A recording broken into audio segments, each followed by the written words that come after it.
Adorez le Dieu de la nature. Une citation de sœur Ellen G. White. Psaume 24, verset 1er. À l'Éternel la terre et ce qu'elle renferme, le monde et ce qui l'habite. Dieu parle par la nature. Nous entendons sa voix lorsque nous nous promenons parmi les splendeurs et les richesses du monde de la nature. Nous voyons sa gloire dans les beautés que sa main a formées.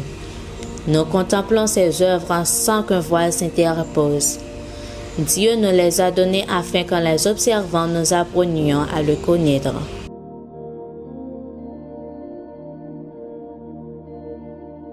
Il nous a donné cette trésor comme une expression de son amour.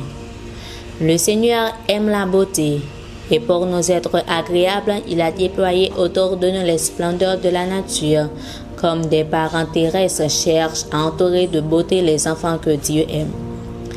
Le Seigneur se plaît à toujours nous voir heureux. Aussi saturée de péché que puisse être la terre, avec toutes ses imperfections, le Seigneur a répandu sur elle avec prodigalité le beau et l'utile. Les fleurs merveilleusement colorées nous parlent de sa tendresse et de son amour. Elles ont leur propre langage. Elles nous rappellent le grand donateur. Nous pouvons, à travers la nature, voir le Dieu de la nature.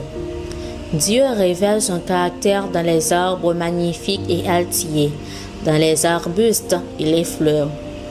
On peut le comparer aux plus beaux lits, aux roses et aux œillets.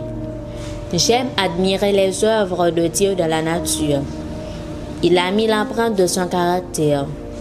Il nous les a donnés par amour pour nous et il désire que nous y prenions plaisir. Alors, n'adorons pas les beautés de la nature, mais contemplons à travers elle le Dieu de la nature et soyons poussés à adorer le donateur. Que ces magnifiques preuves d'amour remplissent leur rôle et attirent notre cœur à Dieu, afin qu'il soit rempli des beautés de son caractère et qu'il adore sa bonté, sa compassion et son amour inexprimable. Dieu est bon et adroit à nos louanges. Il a répandu sur nous sa miséricorde sans retenue. Il nous a entourés des marques de son amour. Le tumulte peut régner parmi les nations. Les peuples peuvent avoir de vaines pensées, mais l'Éternel ne change pas. Il a fait des collines éternelles une sûre retraite pour son peuple. Il a prévu les montagnes et les grottes pour abriter ses enfants opprimés et persécutés. Nous pouvons chanter. Dieu est pour nous un refuge et un appui, un secours qui ne manque jamais dans la détresse. Nous pouvons regarder à lui qui a fait les montagnes altières et les collines éternelles.